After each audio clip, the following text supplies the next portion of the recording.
ఎట్లా ఉండేది, ఇప్పుడు ఈ ఆక్రమణ ద్వారా బుడమేరు అనేది ముంపుకు గురయ్యి ఇప్పుడు ఈ చాలా ప్రాంతాలన్నీ కూడా దాదాపు ఇక్కడ నడువులోతు నీళ్ళు వచ్చేసినాయి. సింగనగర్ కావచ్చు, కంట్రీకి ఏంటి కారణం అసలు బుడమేరు పరిస్థితి ఏంటి? బుడమేరు అంటేనే విజయవాడ దుఃఖదాయిని అని చెప్పేసి పేరు. బుడమేరు చిన్న ప్రవాహంలాగా ప్రవాహం లేని సమయంలో కనిపించిన రుద్రరూపం అనేటువంటిది చాలా తీవ్రతరంగా ఉంటుంది. ఒక్కరోజు 28 సెంటీమీటర్ల వర్షపాతం పడిన తర్వాత బుడమేరు రావడం అనేటువంటిది అనివార్యమైంది.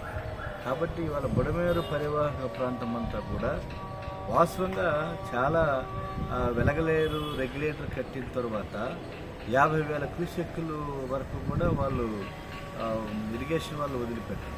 ఇవాళ పైనుంచి వర్షపాతము, భారీ వర్షపాతం ఆకాశానికి చిల్లుపడింది అనేటువంటి పద్ధతుల్లో